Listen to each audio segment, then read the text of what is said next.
تنظیم کیا ہے اور کیوں ہے؟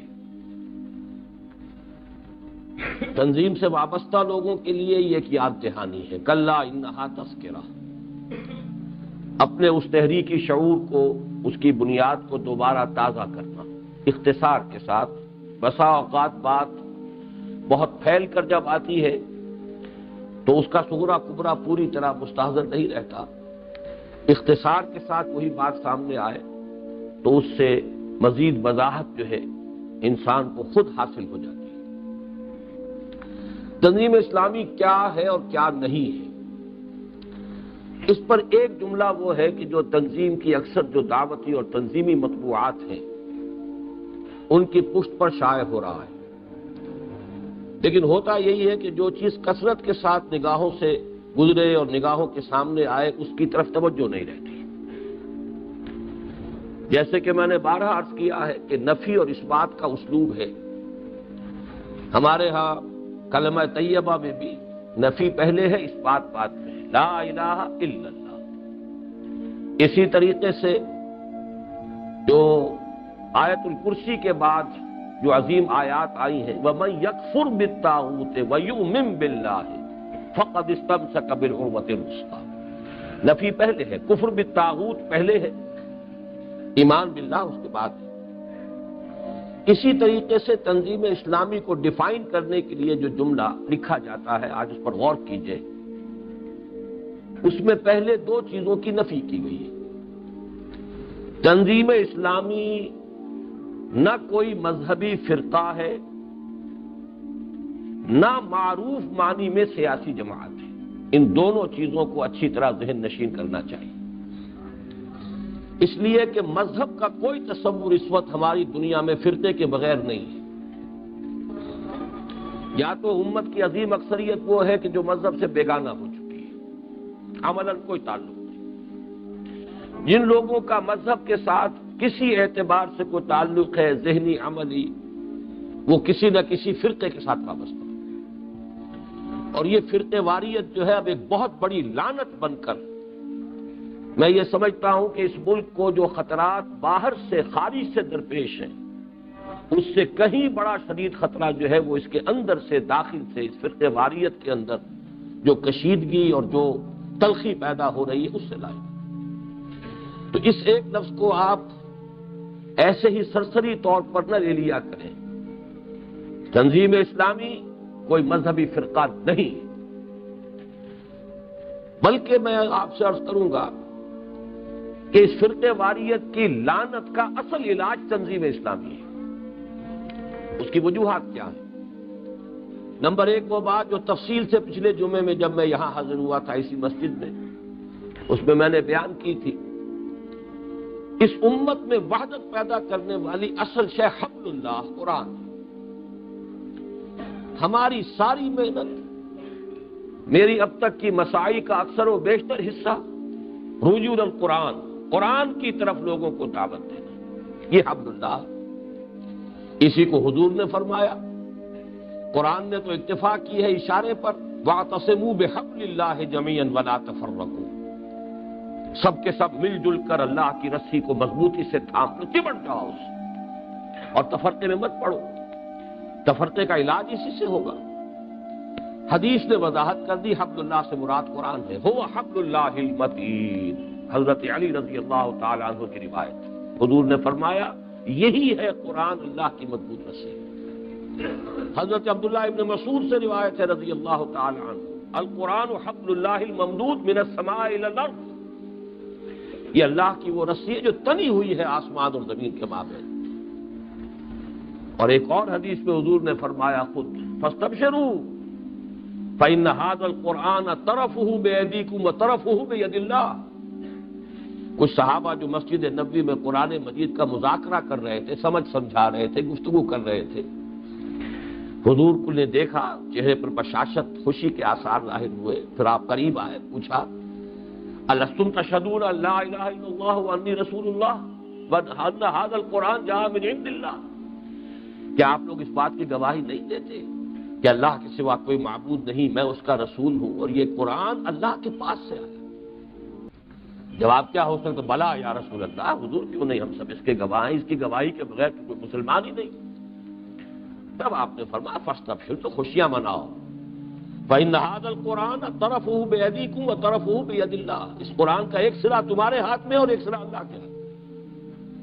اب اس سے زیادہ تو وضاحت ہو نہیں سکتی۔ تو ہم نے تو چونکہ اصل جو ہے ہماری جڑ بنیاد، اب بھی جب ہم اپنے پورے کام کو ایک وحدت کی حیثیت سے تشبیہ دیتے ہیں درخت سے، کہ جو بھی کام ہم کرنے کی کوشش کر رہے ہیں اس میں جڑ کی حیثیت ہے دعوت رجوع القرآن، تمسک بالقرآن، اس کے بعد تنے کی حیثیت ہے اس تنظیم اسلامی کی، اور اس کے بعد تحریک خلافت ہے تاکہ to reach out to the masses, لوگوں تک پہنچے اس طریقے سے۔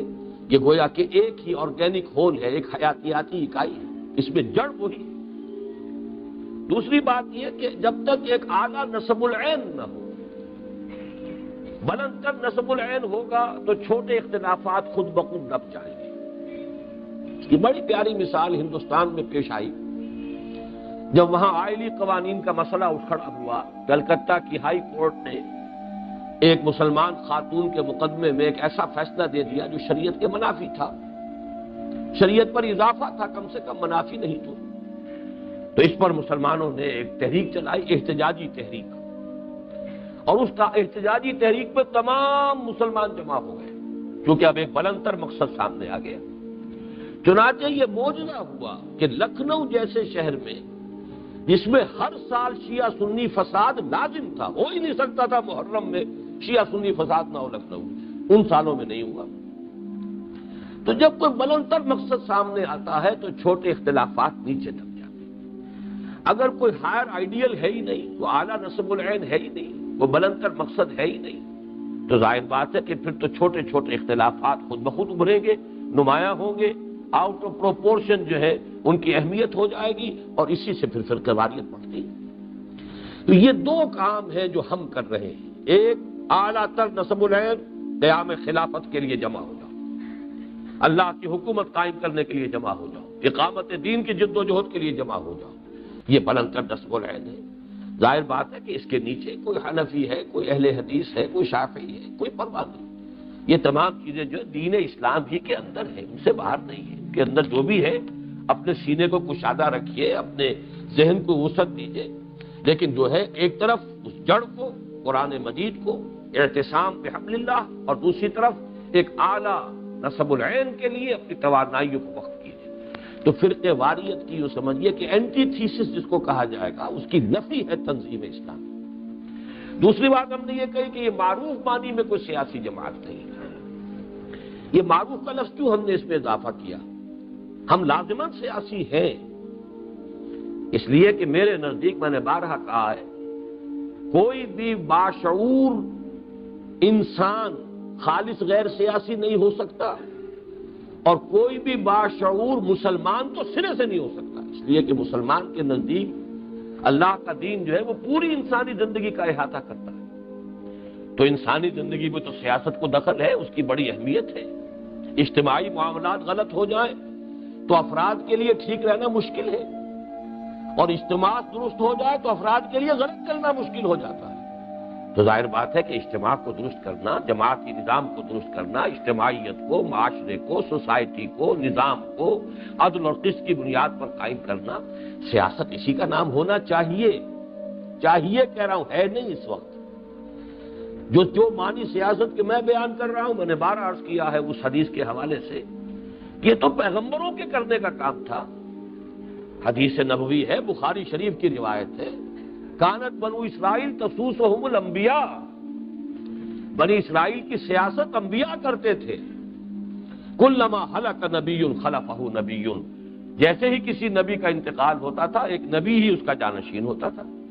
حضرت داؤد وہ خلیفہ بھی ہیں، نبی بھی ہیں، انہی کے بیٹے حضرت سلیمان خلیفہ بھی ہے، نبی بھی ہے، اور یہ سلسلہ چلتا رہا۔ کلما، اس میں تو حصر ہے، جب بھی کبھی، یعنی 1400 برس تک تقریباً بنی اسرائیل میں یہ سلسلہ منقطع نہیں ہوا۔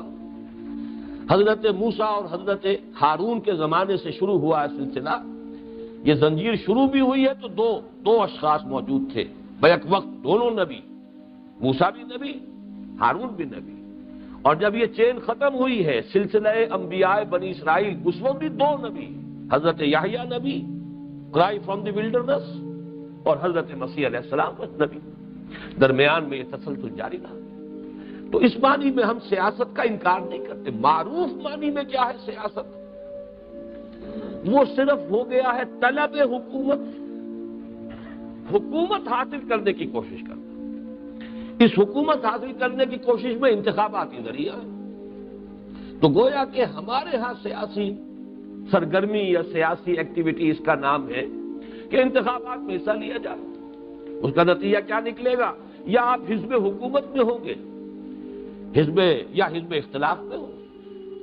یہ اصل میں ہے سارا کا سارا معاملہ، صرف ان کو کہا جاتا ہے۔ اس معنی میں ہم سیاسی نہیں ہیں۔ تو معروف معنی میں سیاست کی نفی کی ہے جو اس وقت کا معروف ہے، ورنہ اصل میں تو ہم جو کام کر رہے ہیں در حقیقت وہ بڑی عظیم تر سیاست یہ ہے کہ جو اصل سیاست ہونی چاہیے نظام کو درست کرنے کی، لیکن آج کی اصطلاح میں پھر اس کے لیے چونکہ دوسرا ایک لفظ معروف ہے، اس لیے ہم نے اس کے لیے لفظ انقلاب استعمال کیا ہے۔ بلکہ یہ ایک انقلابی جماعت ہے، اس لیے کہ انقلاب کے معنی سب جانتے ہیں نظام کو بدلنا، جبکہ حکومت تبدیل ہوتی ہے تو اسے انقلاب نہیں کہا جاتا۔ پیپلز پارٹی کی حکومت تھی، اس کے بعد کہیں IGI کی ہو گئی تھی، پھر اس کے بعد پھر پیپلز پارٹی ہو گئی، پھر کوئی اور ہو سکتا ہے۔ تو وہ حکومتیں بدلتی رہتی ہیں، ہاتھ بدلتے رہتے ہیں، چہرے بدلتے رہتے ہیں، نظام جو کا تو ہے، وہی سرمایہ داری، وہی جاگیرداری، وہی سود خوری، سارا کچھ نظام وہی ہے۔ سرے سے کوئی فرق واقع نہیں ہوتا، چہرے بدل جاتے ہیں، شخصیتیں بدل جاتی ہیں، یا یہ کہ چہروں کے اور پیشانیوں کے لیبل بدل جاتے ہیں، اس کے سوا کچھ بھی نہیں بدلتا۔ تو اس حوالے سے ہم نے انقلاب کے لفظ کو استعمال کیا تھا کہ وہ انقلابی جماعت ہے، اور انقلاب ہمارے سامنے کیا پیش نظر ہے وہ بھی اس جملے میں ایک جملہ ہے یہ جس کی میں وضاحت کر رہا ہوں، لکھا ہوا رہتا ہے، نگاہوں کے سامنے سے گزرتا رہتا ہے، شاید آپ اس پر توجہ بھی نہ کرتے ہیں، لیکن اس کے ایک ایک حرف کو سمجھیے۔ اس کے پیچھے زیر ہر لفظ غالب چیدام میخانہ ہے، بڑی محنتیں صرف ہوئی ہیں ان کے پیچھے، یہ الفاظ جڑ کر جو آئے ہیں یہ کسی فکر کی نمائندگی کرنے والے الفاظ ہیں، یہ ہمارے اس پورے صغرا کبرا جو ہے یہ اس کا ایک خلاصہ ہے کہ یہ ایک انقلابی جماعت ہے جو اولاً پاکستان، ظاہر بات ہے، فطری بات ہے کہ آدمی آغاز کر سکتا ہے کسی جد و جہد کا وہیں سے جہاں وہ رہتا ہے، جہاں اللہ تعالیٰ نے اسے پیدا کیا ہے، جہاں اس کے بات کو سمجھنے والے موجود ہیں، اس کو جاننے والے موجود ہیں، اس کا ماضی ان کے سامنے ہے، اس کے بارے میں اس کی معلومات حاصل ہے، کوئی گیپ آف کمیونیکیشن نہیں ہے، زبان جو ہے وہ وہی بولتا ہے کہ جو لوگ سمجھتے ہیں، تو اصل میں تو کام شروع تو وہی ہو سکتا ہے، لیکن یہ کہ ہمارا تعلق کسی ایک خطہ ارضی سے نہیں ہے، اولاً پاکستان، لیکن بالآخر جو ہمارا آؤٹ لک ہے وہ تو آفاقی ہے۔ یہ دین تو آیا ہے کل روح ارضی کے لیے، محمد صلی اللہ علیہ وسلم کی بعثت ہوئی ہے کل نوع انسانی کے لیے، وما ارسلناک الا کافۃ للناس بشیرا ونذیرا۔ تو اسلام کا عادلانہ نظام قائم کرنا یا بالفاظ دیگر خلافت علی منہاج النبوہ کا نظام قائم کرنا پہلے پاکستان میں، اور پھر یہ کہ ہمارے سامنے جو اس کا اصل ہدف ہے وہ تو عالمی اسلامی انقلاب یا عالمی نظام خلافت علی منہاج النبوت کا قیام ہے۔ تو یہ تو میں نے ابھی ایک سوال کا جواب دیا کہ تنظیم اسلامی کیا ہے۔ تنظیم اسلامی نہ کوئی مذہبی فرقہ ہے، نہ معروف معنی میں کوئی سیاسی جماعت ہے، بلکہ ایک ایسی اسلامی انقلابی جماعت ہے جو اولاً پاکستان اور بالآخر کل روح ارضی پر اسلام کے نظام عدل اجتماعی یا بالفاظ دیگر خلافت علی منہاج النبوت کا عالمی سطح پر قیام پیش نظر رکھتی ہے۔ اب آئیے یہ کیوں قائم ہوئی؟ دیکھیے ہر شے کے لیے کوئی محرک ہوتا ہے۔ یہ جب ہم کبھی پڑھا کرتے تھے فزیولوجی، بالکل میڈیکل تعلیم کے آغاز میں، تو ایک عجیب نظریہ بھی سامنے آیا تھا کہ انسان کی اصل حیثیت جو ہے وہ خواب اور نیند کی حیثیت ہے، نارمل حیثیت انسان کی بیداری کی نہیں ہے، بلکہ اصل میں تو تمام حیوانات کے لیے جو بیسک ان کی اور اصل جو کیفیت ہے وہ نیند کی۔ کوئی سٹیمولس ہوتا ہے تو وہ جاگتا ہے، کوئی محرک اسے درکار ہے کسی عمل کے لیے، اور ظاہر بات ہے بیداری میں تو کوئی عمل ہوگا۔ تو بہرحال یہ اس لیے یاد آ گیا اس وقت کہ یہ تو ایک انتہائی نظریہ ہے، لیکن جب بھی کوئی کام آپ کرتے ہیں کوئی سبب، اس کا کیا محرک کیا ہے، جذبہ کیا ہے، کیوں کر رہے ہیں، آخر اس کے لیے کوئی معقول سبب ہونا چاہیے، کوئی دلیل ہونی چاہیے، کوئی اس کے لیے محرک ہونا چاہیے، کوئی عوامل ہونے چاہیے۔ بہرحال چونکہ تنظیم اسلامی کے نام سے جو بھی یہ ہے اجتماعی قائم ہوئی ہے، اس کا آغاز میں نے کیا، میری حیثیت اس میں داعی کی ہے، لوگ جمع ہوئے اور پھر یہ تنظیم وجود میں آئی۔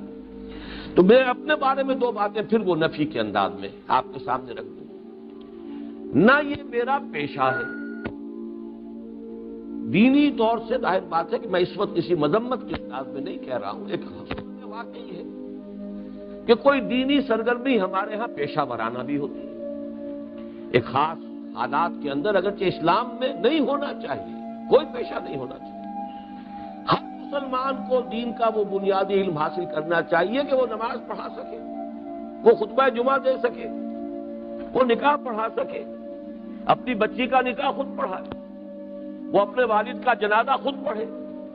یہی چیزیں ہیں جو ہم چونکہ نہیں کرتے تو ہم نے پیشہ بنا دیا، مولوی صاحب چاہیے، اور چونکہ جب پیشہ بن گیا تو جہاں ڈیمانڈ ہوگی، سپلائی ہوگی، اس کے لیے مدرسے قائم ہے، اس کے لیے سپلائی ہو رہی ہے، اس کے لیے لوگ تیار، اور وہ ایک علیحدہ پیشہ بن گیا جو کہ حقیقت میں ہمارے دین میں نہیں ہے۔ نہ ہمارے ہاں کوئی برہمنیت ہے اور نہ ہمارے ہاں کوئی پاپائیت ہے۔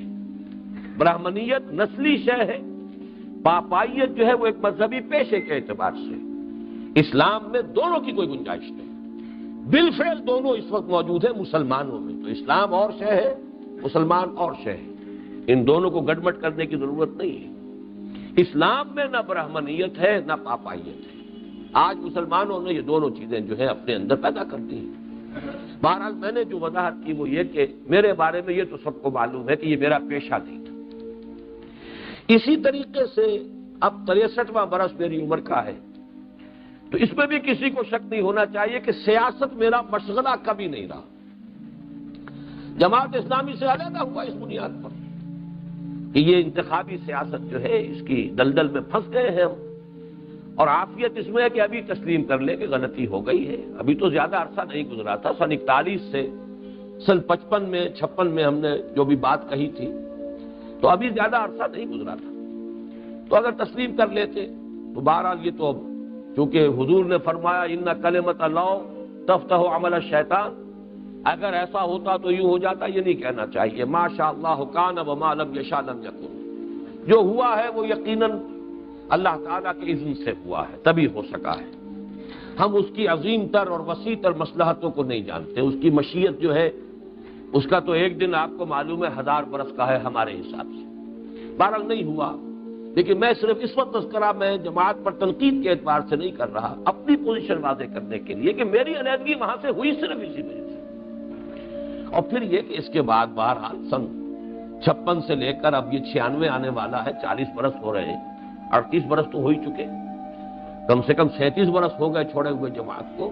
کتنے یہاں پر الٹ پھیر آئے ہیں، سیاسی جو ہے رد و بدل ہوا ہے، سوائے اس کے کہ ضیاء الحق صاحب کے بارے میں ایک مغالطہ مجھے ہو گیا تھا، لیکن یہ کہ اس کو درست ہونے میں صرف 2 مہینے لگے، لیکن یہ کہ بہرحال یہ تھا کہ غالباً یہ شخص کچھ کام کرنا چاہتا ہے دین کے لیے۔ اور اس کو ذہن میں رکھیے، سوڈان میں اس وقت جو کام ہو رہا ہے وہ اسی نہج سے ہو رہا ہے۔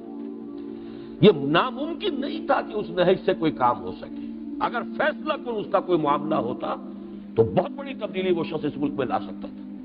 آج سوڈان میں اسی طور سے ہو رہا ہے، وہاں کوئی انقلابی عمل سے نہیں ہوا، نہ ہی وہاں پر جو ہے کسی انتخابی عمل سے ہوا، لیکن یہ کہ ایک فوجی جو بھی تھے وہ ایک فیصلے کے ساتھ آئے، تو اس میں کچھ اللہ کرے، ویسے نہیں معلوم کہ کیا صورتحال ہے، تفاصیل کا مجھے علم نہیں ہے، خبریں اچھی آتی ہیں، اللہ کرے کہ اس میں برکت اور پیدا ہو۔ کر سکتے تھے لیکن مجھے اندازہ ہو گیا کہ نہیں، کوئی ارادہ نہیں ہے۔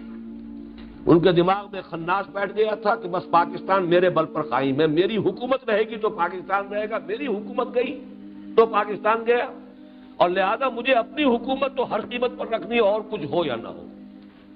یہ ان کے پورے طرز عمل کا بالکل خلاصہ ہے، اس کے سوا کچھ نہیں ان کے ساتھ۔ بہرحال میرا اگر کوئی جرم اس معاملے میں شمار ہو سکتا ہے تو وہ 2 مہینے ان کی شورا کی شمولیت ہے، باقی میری پوری زندگی اس سیاسی مشغلے سے خالی رہی۔ اگر یہ نفی ہے تو پھر یہ کیا میں نے یہ جماعت یہ تنظیم کیوں قائم کی؟ پھر نفی کے بعد اس بات ہے۔ وہ 2 باتیں ذہن میں رکھیے، میرا جو بھی مطالعہ ہوا، میری سمجھ میں جو بھی دین آیا، اس میں یہ ہے کہ اقامت دین کی جد و جہد فرض ہے، اور صرف فرض نہیں، فرض عین ہے۔ ان دونوں لفظوں میں بھی فرق ہے۔ فرض کی بھی قسمیں ہوتی ہیں، فرض کفایہ بھی ہوتا ہے۔ نماز جنازہ فرض کفایہ ہے، چند لوگ ادا کر لیں بات پوری ہو جائے گی، سب کی طرف سے لازم نہیں ہے کہ سبھی اس میں شامل ہوں۔ لیکن نماز فجر ظہر عصر یہ فرض عین ہے، ہر شخص کو پڑھنا ہے۔ تو اقامت دین کی جد و جہد فرض ہے، اور فرض کفایہ نہیں، فرض عین ہے۔ ہاں جب دین قائم ہو جائے کسی خطہ ارضی میں، پھر اس کی توسیع کی جد و جہد، کیونکہ پھر وہ نظام حکومت کے تحت ہوتی ہے، وہ فرض عین نہیں رہتا۔ اس چیز کو اچھی طرح سمجھ لیجیے۔ مولانا اصلاحی صاحب نے اگرچہ اس کو اپنے ایک مضمون میں بہت خوبصورتی سے بیان کیا، ان کی جو کتاب ہے دعوت دین اور اس کا طریقہ کار، اس کا جو چیپٹر ہے تبلیغ کیوں، اس میں بڑی خوبصورتی سے بیان کیا۔ اگر تو خلافت علی منہاج النبوت کا ادارہ قائم ہو گیا تو اب اصل میں توسیع ہے نا اس کی، اتنے علاقے میں تو قائم ہو گئی خلافت اللہ کی، اب اس کی توسیع ہے، یہ ہوگا حکومت کے نظم کے تحت۔ لہذا ہر فرد جو ہے وہ اس کا مکلف نہیں رہتا، حکومت جتنے طلب کرے موجود ہو جاؤ۔ آج 50,000 چاہیے، 50,000 آ گئے، باقی سب کی طرف سے فرض ساقط ہو گیا۔ آج فلاں مہم کے لیے 1,00,000 چاہیے، 1,00,000 آ گئے، تو ضروری نہیں ہے کہ پوری آبادی نکلے، یہ ہوگا حکومت کی سب۔ لیکن کب؟ جبکہ خلافت کا نظام کہیں بالفعل قائم ہو چکا ہو۔ جب تک وہ قائم نہیں ہوا، ہر مسلمان پر فرض عین ہے کہ اس کی جد و جہد کرے۔ اس کی سادہ سی مثال سے اور آپ کو سمجھا دوں کہ فرض کیجئے اس ملک میں کوئی حکومت نہیں، کوئی نظام نہیں، کوئی پولیس نہیں، کوئی پرچہ نہیں، کوئی تھانہ نہیں، کوئی عدالت نہیں، تو ہر شخص کو اپنی حفاظت خود کرنی پڑے گی کہ نہیں؟ لازم ہو گیا۔ لیکن اگر حکومت ہو گئی ہے تو یہ فرض اب حکومت کا ہے۔ اب شہریوں کو حق حاصل ہے کہ وہ پاؤں پھیلا کر سوئیں۔ ہاں یہ ہے کہ اس کے لیے حکومت نے پولیس ہے، عدالت ہے، پرچہ ہے، یہ سارا نظام قائم کیا، اس کے لیے جتنے آدمی ضروری ہے وہ فراہم کرنے ہوں۔ اسی طریقے سے کہیں اگر کوئی بھی حفظان صحت کا کوئی نظام نہیں ہے تو ہر شخص کو فکر کرنی پڑے گی۔ نظام ہے تو اب یہ ہے کیا ان کا ہے، کہاں سے کوئی ایپیڈیمک پھوٹ رہا ہے، نہیں پھوٹ رہا ہے، کہاں سے خطرے ہو رہے ہیں، کہاں سے اندازے ہیں، کہاں سے دیکھ بھال کرنی چاہیے، واگا کے اوپر کیمپ لگا دیں، یہ حکومت کا کام۔ ورنہ یہ کہ ہر شخص جو ہے اس وقت پینیکی ہوتا۔ تو صورتحال یہی ہے بالکل۔ اقامت دین کی جد و جہد فرض عین ہے جب تک کہ دنیا کے کسی بھی خطے میں خلافت علی منہاج النبوت کا نظام قائم نہیں ہے۔ ہر مسلمان اس کے اوپر مکلف ہے، یہ فرض۔ میں زور دے کر اس لیے کہہ رہا ہوں، بڑے بڑے دیندار فنے خان جو اپنے آپ کو بڑے متقی سمجھتے ہیں وہ بھی اس بات کو نہیں جانتے کہ یہ جد و جہد فرض۔ اپنی جگہ وہ سمجھتے ہیں اپنے آپ کو بڑے متقی اور بڑے دیندار، لیکن اس حقیقت، یہ حقیقت بہت عرصہ لگا ہے کہ یہ ہمارے ذہنوں سے اوجھل ہوئی ہے۔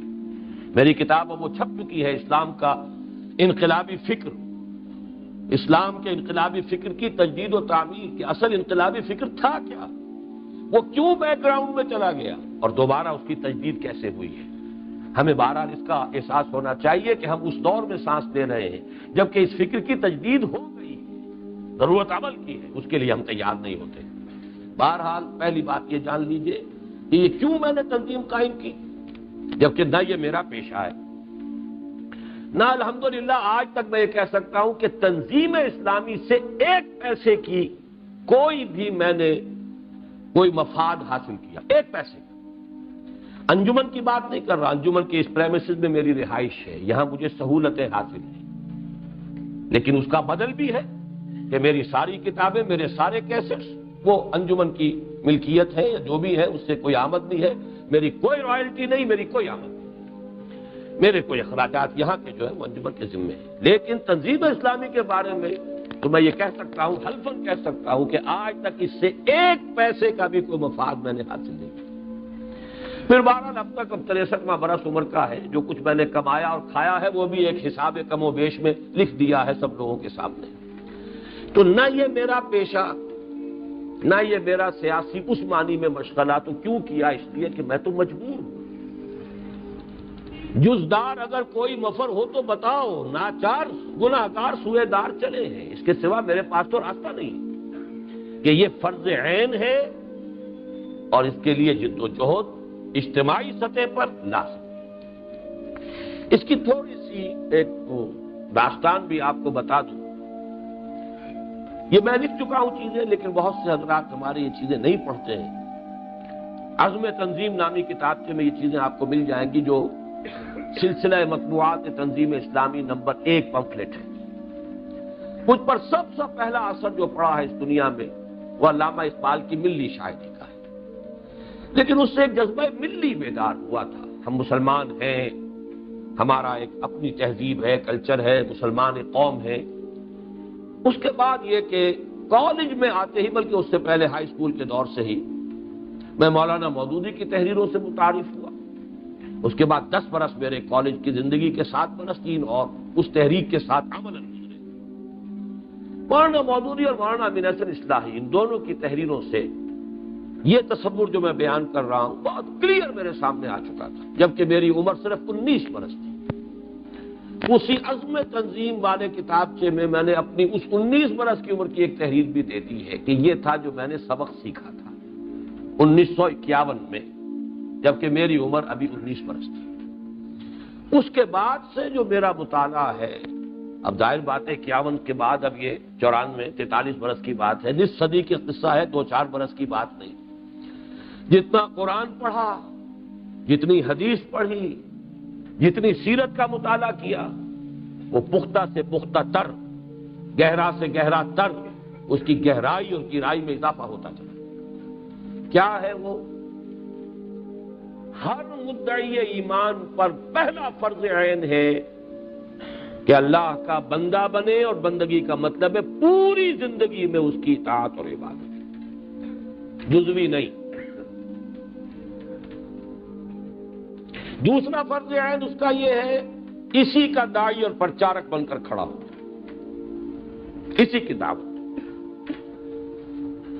تیسرا فرض عین ہے کہ اس بندگی رب کا نظام قائم کرنے کے لیے پوری زندگی انسانی جو ہے وہ اسی اصول کے اوپر استوار ہو جائے، اس کے لیے تن من دھن کے ساتھ جد و جہد کرے۔ اور ظاہر بات ہے کہ یہ کام کسی جماعت کے بغیر نہیں ہو سکتا۔ تو جیسے نماز فرض ہے تو وضو کے بغیر پڑھی نہیں جا سکتی، تو وضو بھی فرض ہے۔ ایسے ہی اقامت دین کی جد و جہد، اللہ کے دین کو قائم کرنے کی جد و جہد فرض ہے، وہ جماعت کے بغیر ممکن نہیں، تو التزام جماعت بھی فرض ہے۔ 4 جملوں سے زیادہ نہیں ہے۔ ویسے اس خانے میں جو جو رنگ میں نے بھرے ہیں اللہ کے فضل و کرم سے، ہر ایک سطح کی اصطلاحات کو علیحدہ بیان کیا ہے۔ پہلی سطح پر اسلام کا لفظ ہے ٹو سرنڈر، اللہ کی احکام کی مخالفت، ترک کر دینا، اسلام، گردن نہادن، سپر انداختن۔ پھر اسی کے اندر لفظ آتا اطاعت۔ سرنڈر تو آدمی مجبوراً بھی کر دیتا ہے کبھی، کہ اب تابع مقاومت نہیں رہی، مقابلے کی ہمت نہیں رہی، نہیں، اطاعت تو سے بنا ہے، دلی آمادگی سے اللہ کی بات مان، یہ اس سے اگلا قدم ہو گیا۔ اس سے آگے کا لفظ ہے تقویٰ، باریک بینی کے ساتھ بچ بچ کر کہیں کوئی اللہ کے حکم کے خلاف قدم نہ اٹھ جائے۔ یہ اسی کا ایک نیگیٹو پہلو ہے، دونوں کا ایک اندرونی حصہ ہے۔ اور اس کے لیے جامع ترین اصطلاح عبادت، بندگی، زندگی آمد پر آئے بندگی، زندگی بے بندگی شرمندگی۔ لیکن اس عبادت کا یہ جو ہمارا مطالبات دین کے نام سے کتاب میں چھپ چکا ہے، اس کا جزو لازم ہے محبت۔ اللہ کی ہم تن اطاعت اس کی محبت کے جذبے سے سرشار ہو کر کی جائے۔ دیکھیے، ایک ہے سرنڈر، چاہے مجبوراً بھی ہو گیا، مسلمان تو ہو گئے، اطاعت تو کے ساتھ، دلی آمادگی کے ساتھ بات مان، ایک محبت کے جذبے سے سرشار ہوگا۔ اب اس میں جو آپ اندازہ کیجئے جو رنگ اور جو گڑھاٹ پیدا ہوا ہے اس کا، یہ ہے پہلی سطح۔ دوسری سطح تبلیغ۔ تبلیغ کسے کہتے ہیں؟ کوئی بات کسی کو پہنچانا، قرآن پہنچاؤ، دین پہنچاؤ، اللہ کی بندگی کا پیغام پہنچاؤ۔ بلغوا عنی ولو آیۃ، چاہے ایک ہی آیت کے ذریعے پہنچاؤ۔ دعوت کسے کہتے ہیں؟ کسی کو بلانا، پہلے پیغام دینا ہے، پھر اسے کھینچ کر اسلام کی طرف لے آنا ہے۔ ایک ہی عمل کے دو رخ ہیں، تبلیغ ٹو ریچ آؤٹ، اور دعوت کھینچ کے لاؤ، بلا کے لاؤ۔ ادعو الی سبیل ربک، پہنچاؤ، بلاؤ انہیں اللہ کے راستے کی طرف۔ اسی کے لیے ہے پھر امر بالمعروف نہی عن المنکر، نیکی کا حکم، بدی سے روکنا، اور اس کی منزل آخری کیا؟ شہادت علی الناس، حجت قائم ہو جائے کہ وہ یہ کہہ نہ سکے قیامت کے دن اے اللہ ان بدبخت مسلمانوں نے ہمیں تیرا پیغام پہنچایا نہیں، یہ مجرم ہے، انہیں پکڑ۔ یہ بنے پھرتے تھے ٹھیکیدار تیرے نبی کے، سارے نبیوں سے افضل ہمارا نبی، سارے نبیوں سے افضل ہمارا نبی، لہک لہک کر یہ گاتے رہے، اس نبی کا پیغام انہوں نے ہم تک پہنچایا ہی نہیں۔ ہمیں متنفر کیا نبی سے، ہم نے ان کے طرز عمل کو دیکھ کر نبی کو پہچانا۔ درخت اپنے پھل سے پہچانا جاتا ہے، اگر اس نبوت کے درخت کے پھل یہ ہیں تو اسے توبہ بھلی۔ دنیا نے کہا ہے، بہت بڑا ڈرامہ نمیس، اس نے کہا کہ میں جب قرآن پڑھتا ہوں تو محسوس کرتا ہوں اس سے بہتر کتاب کوئی نہیں، مسلمانوں کو دیکھتا ہوں تو محسوس کرتا ہوں ان سے زیادہ ذلیل قوم کوئی نہیں۔ یہ ہے شہادت علی الناس کرنا، تو یہ تھا کہ لوگ دیکھتے، ہمارے عمل کو دیکھتے، ہمارے پیغام کو دیکھتے، ہماری قول کو دیکھتے، ہماری دعوت اس کے استدلال کو دیکھتے، اب کہتے ہاں ٹھیک ہے، درستہ تم نے اپنا حق ادا کر دیا، تم نے بات کہہ دی، بس بات ختم ہوئی۔ آپ کہہ سکیں اللہ کے ہاں اللہ ہم نے بات کہہ دی تھی، ماننا نہ ماننا کسی سے منوانا آپ کے اختیار میں نہیں، وما انت علیہم بمسیطر۔ یہ دوسرے لیول کی چار اصطلاح۔ تیسرے لیول پر تکبیر ربک فکبر، اپنے رب کی بڑائی قائم کرو۔ اللہ اکبر صرف کہنے کے لیے نہیں ہے، کبریائی کو نافذ، اقامت دین کو قائم کرو۔ اس کی میں نے آیت آج آپ کو سنائی، ان اقیموا الدین ولا تتفرقوا فیہ۔ یہ وہ فرض ہے کہ جو تمام امتوں پر رہا۔ شرع لکم من الدین ما وصى به نوح والذی اوحینا الیک وما وصینا به ابراہیم وموسیٰ وعیسیٰ ان اقیموا الدین ولا تتفرقوا فیہ۔ یہ تو وہ فرض رہے کہ جو صرف امت محمد کا نہیں ہے، یہ تو سب کا رہا۔ اسی کی تلقین، اسی کی نصیحت نوح کو اور موسیٰ کو اور عیسیٰ کو اور ابراہیم کو اور اے محمد آپ کو، دین کو قائم کرو۔ اسی میں وضاحت کی ہم نے کہ دین ایک رہا ہے آدم سے لے کر این دم تک، بلکہ قیامت تک دین میں کوئی تبدیلی نہیں ہوئی ہے۔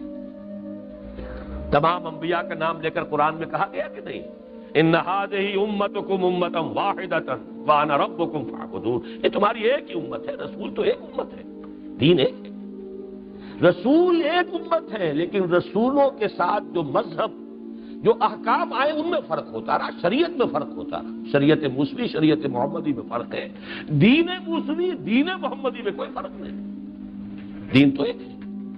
شرع لکم من الدین ما وصى، دین کے معاملے میں تو وہی بات، ما وصى به نوحا والذی اوحینا الیک وما وصینا به ابراہیم وموسیٰ وعیسیٰ ان اقیموا الدین ولا تتفرقوا فیہ۔ اسی کا نام ہے یکون الدین کلہ للہ، دین کل کا کل اللہ کے لیے ہونا۔ اسی کا نام ہے غلبہ دین لیظہرہ علی الدین کلہ۔ ہم نے اپنے رسول محمد کو تو بھیجا اس فیصلے کے ساتھ، دین کو غالب کریں کل کے کل تمام نظام زندگی۔ اسی کا مطلب ہے نظام خلافت قائم کرنا۔ یا داؤد انا جعلناک خلیفۃ فی الارض فاحکم بین الناس بالحق ولا تتبع الہویٰ۔ اے داؤد، ہم نے تمہیں زمین میں خلافت عطا کی ہے، اب اس کو بھی ہمارے بعض مفسرین، بعض مولویوں نے عجیب عجیب رنگ دے دیا ہے، خلافت سے مراد کیا ہے؟ اور حضرت آدم کو جو خلیفہ بنایا گیا تو وہ جنوں کے خلیفہ تھے کہ اللہ کے خلیفہ تھے کہ کس کے خلیفہ تھے؟ جنات کا خلیفہ بھی بنا. بہرحال اللہ جزائے خیر دے امام راضی کو، بڑی انہوں نے شرح و بسط کے ساتھ جو ہے بحث کی ہے کہ یہ خلافت اللہ ہے، اس لیے کہ اس میں دلیل یہ دوسری آیت لائے ہیں سورہ صاد کی، جب داؤد سے کہا گیا ہم نے تمہیں خلیفہ بنایا ہے فاحکم بین الناس بالعدل، بس فیصلے کرو، حکومت کرو لوگوں کے مابین عدل کے ساتھ. یہ ہے خلافت کا مطلب. یہ آیت خود واضح کر رہی ہے خلافت سے مراد کیا ہے. اللہ کا نظام عدل قائم کیا جائے، اس کا دیا ہوا نظام عدل اجتماعی نافذ کیا جائے. جیسے کہ حضرت ابوبکر نے فرمایا تھا بیعت خلافت کے بعد جو پہلا خطبہ دیا ہے کہ لوگوں تم میں سے جو ضعیف ہے میرے نزدیک قوی ہوگا جب تک اسے اس کا حق دلوانا نہیں، اور جو قوی ہوگا وہ ضعیف رہے گا جب تک کہ اسے حق وصول نہ کرے. یہ ہے خلافت کا منشور، نظام عدل و قسط کا قیام، لیقوم الناس بالقسط، تاکہ لوگ عدل پر قائم ہوں. ولا تتبع الہویٰ، اگر آپ اللہ کے نظام کو چھوڑیں گے تو خواہش کی پیروی کریں گے نا. پھر اب وہ خواہش چاہے ایک شخص کی ہے، مونارک ہے، بادشاہ ہے، احمد مونارک فولائی سروے الیس لی ملک مصر، کیا میری حکومت ہے یہاں، میں جس کا چاہوں موگا بند کر دوں؟ ہذہ الانہار تجری من تحتی، یہ تمام جو ہے آبپاشی کا نظام میرے اختیار میں ہے، تمام وسائل یہاں کے میرے قبضہ قدرت میں ہے. یا تو وہ ایک شخص ہوگا اس کی ہوائے نفس طے کرے گی، یا پھر یہ کہ اکثریت کی ہوا ہوگی خواہش. وہ چاہے جمہوریت ہو، جو بھی ساورنٹی کا تصور ہے اللہ کے سوا وہی کفر ہے، وہی شرک ہے. چاہے وہ ایک شخص کی ہو، چاہے وہ ایک قوم کی ہو، چاہے وہ ایک پوری نوع انسانی کی ہو، پاپولر ساورنٹی ہو یا انڈیویجول ساورنٹی ہو، سب کفر ہے، شرک ہے، بدترین شرک ہے. سروری زیبا فقط اس ذات بے ہمتا کو ہے، حکمراں ہے ایک وہی باقی بتانے والا، اس خلافت کے نظام کو قائم کرنے. یہ اس کی 5ویں اصطلاح ہو گئی. بات ایک ہی ہے، دین کے نظام کو قائم کرنا. جب دین کا نظام قائم ہوگا تو اللہ سب سے اونچا ہو گیا کہ نہیں؟ سب سے بڑا ہو گیا، اسی کا حکم چلے گا ہر جگہ. اسی کو حدیث میں کہا گیا لتکون کلمۃ اللہ ہی العلیٰ، تاکہ اللہ کی بات سب سے اونچی ہو جائے. اللہ کی بات اونچی ہوگی، وہ ہائی کورٹ ہو، وہ سپریم کورٹ ہو، وہ عدالت ہو، وہ سینٹ ہو، کچھ بھی ہو، اللہ کی بات اوپر. تب تو ہے یہ اللہ کی حکومت اور اس کے بندوں کی خلافت.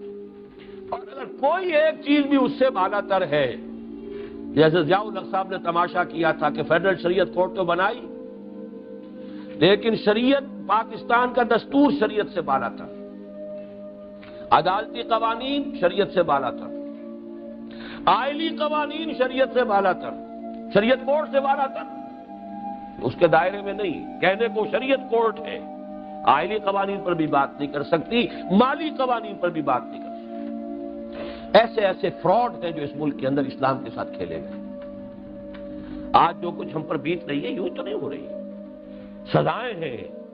اور سب سے بڑا صدمہ ہوتا ہے کہ جب اسلام کے نام پر یہ دھوکے دیے گئے. اسی کا سب سے بڑا معاملہ ہوا کہ نفاذ شریعت ایکٹ کے اندر اور سود کے جاری رکھنے کا فیصلہ ہو رہا ہے. عنوان ہے نفاذ شریعت ایکٹ، اور اس میں اجرا اور اس کو جاری رکھنے کا اعلان ہو رہا ہے سود کا. تو بہرحال جو بھی ہم پر آ رہی ہے، جو مصائب ہیں، جو بھی خطرات ہیں، جن کو دیکھ کر ہر شخص جو ہے وہ بے چین اور پریشان ہو، اسی وجہ سے. بہرحال اس وقت میں عرض کر رہا تھا کہ یہ اصطلاحات ہیں، میں عرض کر رہا تھا کہ ان میں ہم نے تفصیل کا رنگ بھرا ہے. بات ایک ہی ہے، البتہ یہ کہ اس میں ایک نقطہ سمجھ لیجئے، وہ بہت ضروری ہے. جس طرح ایک درخت ہے، اس کی نشو و نما، چونکہ یہ مثال حضور نے بھی کئی بار مختلف اعتبارات سے دی ہے، پورے دین کی حقیقت کو بھی ایک درخت سے سمجھایا ہے کہ ہمارے دین کی ایک جڑ ہے، ایک تنا ہے، ایک چوٹی ہے. وہ طویل حدیث ہے حضرت معاذ بن جبل سے، اس وقت وقت نہیں ہے. میں نے اپنے اس کام کو کہا یہ بھی درخت ہے، ایک جڑ ہے اس کی، دعوت رجوع القرآن، تنا ہے تنظیم اسلامی، اور تحریک خلافت کو ہم اس کو آگے پھیلانے پہنچنے کے لیے جس طرح شاخیں پھیلتی ہے استعمال کر رہے ہیں. بات تو ایک ہی ہے شاخ اگر علیحدہ ہو جائے جڑ سے تو پھر وہ شاخ نہیں، لکڑی ہے، جلا دو اس کو۔ تنا جڑ سے علیحدہ کر دیجئے تب بھی وہ سوخت نہیں ہوگی، یا یہ کہ فرنیچر کے کام آ جائے گی لکڑی، وہ درخت تو نہیں رہے گا۔ درخت تبھی ہے جب یہ تینوں چیزیں ہوں، اور پھل لگتا ہے اوپر ہی جا کر۔ بہرحال اسی طریقے سے دیکھیے درخت، اس کے لیے بیج اور کوئی گٹھلی جو بھی ہے، بیج ہی ہے، وہ صحیح ہونا چاہیے، نمبر 1۔ جہاں آپ نے لگایا ہے اس سے وہ زمین صحیح ہونی چاہیے، فضا صحیح ہونی چاہیے، اس میں آکسیجن ہو، اس کے لیے غذا موجود ہے، تو درخت پروان چڑھے گا۔ پروان چڑھے گا تو اس کے اندر جو کچھ مضمر ہے وہ سب ظاہر ہوتا چلا جائے گا۔ آم کی گٹھلی میں آم کا پورا درخت مضمر ہے، یہ تینوں چیزیں اگر صحیح ہیں تو کسی ایک جگہ پر جا کر وہ آم کا پودا رکے گا نہیں، وقت تو لے گا، بڑھے گا، پھر جائے گا، پختہ ہوگا، پھر اس میں آم لگے گا۔ یہ نہیں ہو سکتا کہ تینوں چیزیں ٹھیک ہوں اور یہ اس کی نشو و نما کسی جگہ رک جائے۔ اگر رک گئی ہے تو اس کا مطلب ہے کہیں خرابی ہے۔ اسی کو سمجھ لیجئے، جس شخص کے دین و اسلام کا درخت اس طور سے ترقی نہیں کرتا، یا بیج خراب ہے، ایمان درست نہیں ہے اس کا، یا اس کی شخصیت بیمار ہے، اندر سے کھوکھلا ہے، قوت ارادی نہیں ہے، منافقت ہے، یا ایک تیسری چیز ایسی بھی ہو سکتی ہے، کمزور طبقے کے لیے ماحول وہ ہے کہ آرزو اول تو پیدا ہو نہیں سکتی کہیں اور، ہو جائے تو مر جاتی ہے یا رہتی ہے خام، یہ بھی ہے۔